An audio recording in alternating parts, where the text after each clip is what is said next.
نبضوا إلى ماتي إن شاء الله بإذن الله كريم هذا الكحلية وهذه قمر تحراتي وحي نمتي نبات كبشان هنا ويخبوز حتى يكون في حتى هاي في حتى المريسة نمتي فوق وطي وحمارته هاي نمتي نبات هاتك وأمانية تورد عسكري أفتي ماشا صداو وكذا هو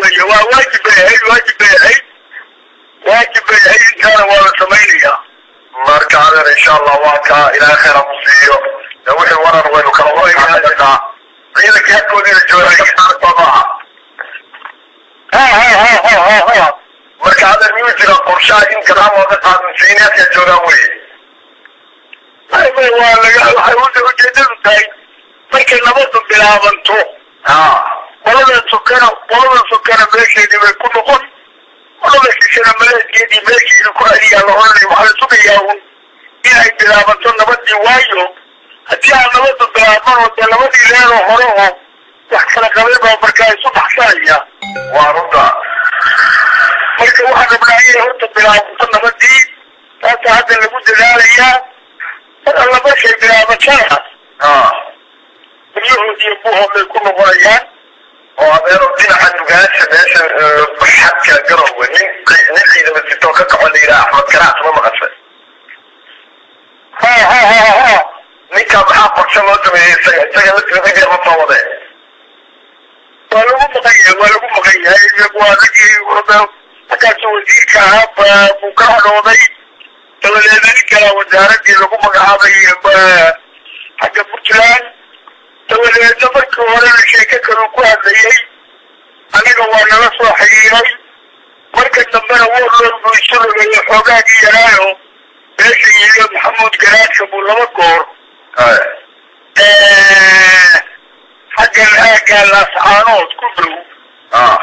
ay ku soo dagaal galeen waa markaa u badanna waa laga qabsaday run ahaantii waxna may faa'iidin marka isaga dartiisu waa nin ruxmanaayo oo barba meel isku qaado oo aan musician adag lahayn yarkadiisa qolyaha ku maqan qolyo sida iyaga ku maqan maadaama nabadda wax dhaana ma jiro adigu maartida weynaa kaama tagtay oo wadankii ka waran wadankeedii wallahi waa iska fiicnaa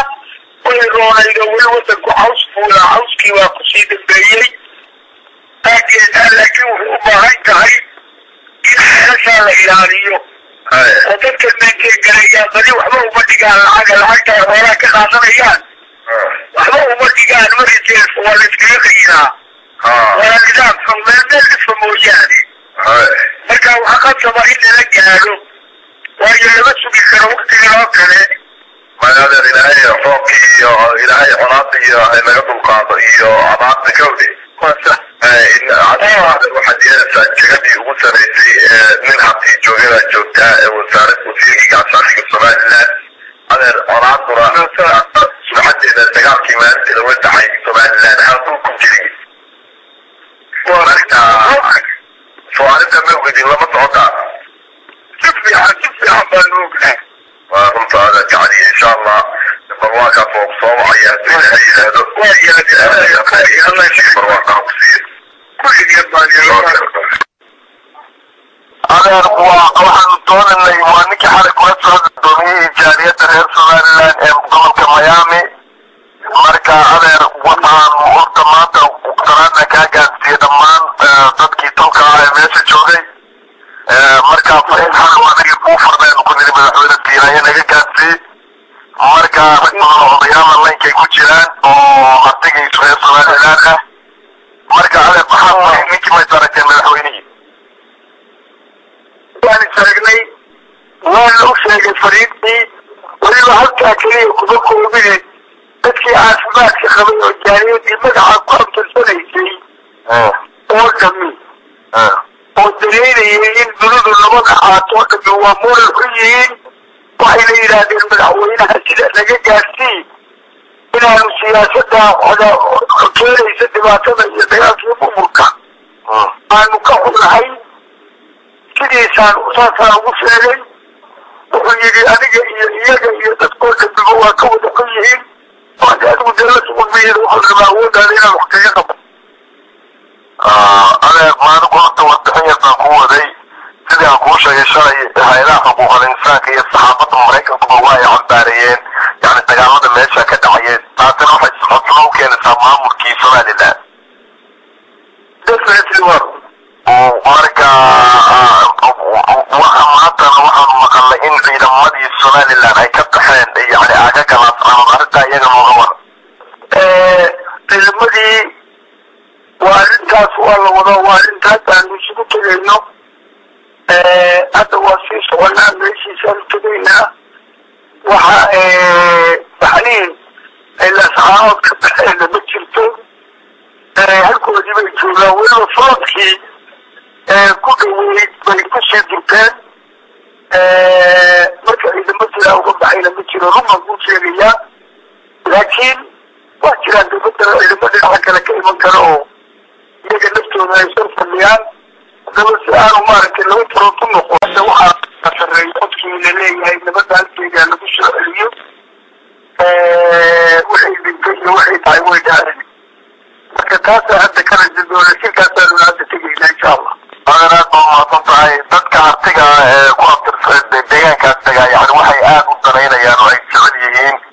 in bal ciidamadan isaaqu ay ka baxaan meesha oo loo daayo ciidama artiga ama warsangeri ah ama waatlaba ah ama dhulbaanta oo meesha jooga marka arrintaas siyaasada mad ka qaadcisaan dawladda waa wataa taa iyo wax wadada oo sibilalaaba waa wataa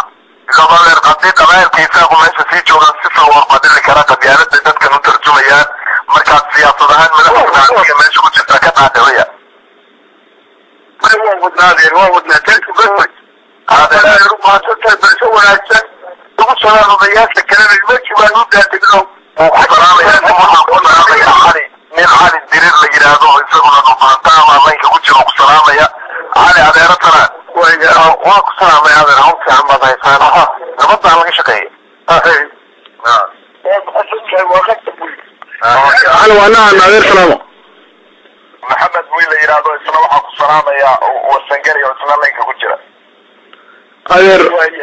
aad iyo aad baan ku salaamaya waanu inasubood garaysanahay adeer laakiin adeer waxaanu doonaynaa magaranaysa samcad xumo baa u yimid qarankii somaliland dadkoo dhan way eedeynayaan adeer magaranaysa wixii qabiil baa loo bedelay marka adeer xitaa madaxweynihii maanta puntland hadda si wuxuu jooga etoobiya cambaareen buu ku wadaa dawladda waa in si degdeg wax looga qabtaa su-aashaasaa raba adeer cadamiyow labada mas-uul ee somaliland iyo puntland etoobiya looga yeeray maxaa lagala hadli doonaa bay ku wadaa dabadib wax lagala inay xagaha dhigtaan dagaalka joojiyaan ka socda iyo kasoo socda xagga kaleba inay joojiyo adeer haddii ay etoobiya ku dirqado somaliland inay ka soo baxdo laascaanoda qabiilka isaaqu ka soo baxaan puntland ayna soo gelin ee dhulbaantuhu ay ismaamulaan ma yeelayaan bay kula tahay labada maamulba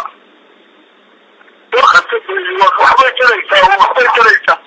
hadda labada baa iyagu way wadaan arrintaasay wadaan waxay wadaan inay meeshii iska ahaato maaragtay si ay xaaladii caadigaad ugu soo noqoto